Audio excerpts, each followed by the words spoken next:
multitude of devices. And here's a very simple video on how to do it. So you just do what it says in this video and you're done. Yeah, right.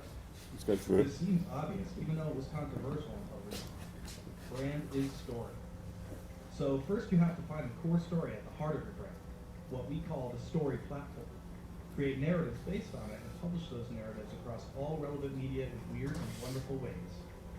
As each story is published, it needs to be syndicated and shared with its intended audience where they're most likely to encounter those stories. Then use paid and free media, TV spots, events, paid search, and so on to let people know your content is out there.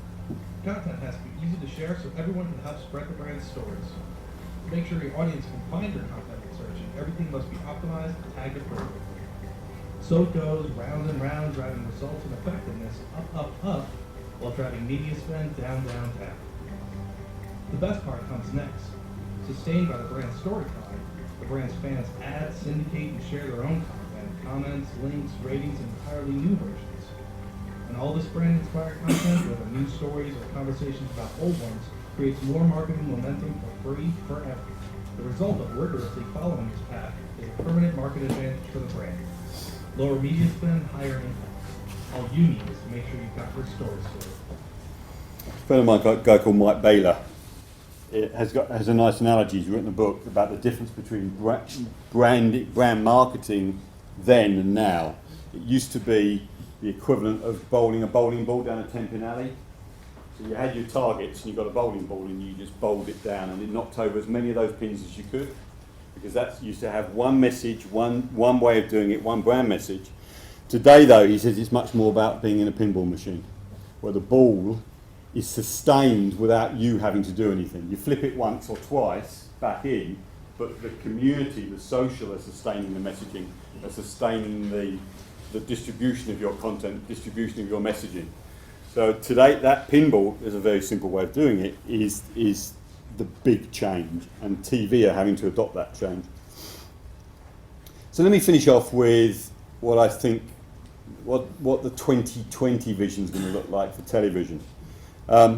Audiences are even more sceptical, fickle, transient, and control of their own media consumption. It's going to get even worse. They're going to be very demanding. Media devices will be pervasively interactive, including outdoor. You're seeing much more interactive outdoor marketing now, advertising. Almost all messaging will have a direct response element.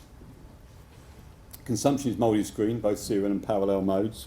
That's parallel, of course, being my kid's belly vision. Message quality is still paramount and becomes more experiential.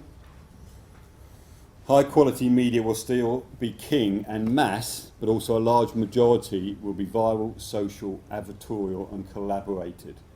There's a lot of discussion about collaborative TV coming up. When I was at BT, I chaired their interactive company that measured the votes for X Factor. You know, we used to be taking 20-25 million votes of an evening. That's interactive television.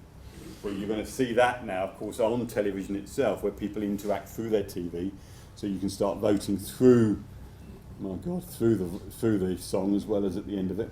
So collaboration is going to be very key. Brand advocates are going to be pure gold. Those people who are out there saying your stuff is great, you need to identify them and you need to love them, because they are going to be critical in that time. And over the last 8 years, looking back, the successful companies have followed the people, experimented and learned. It's critical that people look at the individual. I'm going to finish off with two good quotes. Bill Gates: we always overestimate the change that will occur in the next 2 years and underestimate the change that will occur in the next 10. Don't let yourself be lulled into inaction. And the last one I like even more: nobody ever got themselves famous predicting things would stay pretty much the same.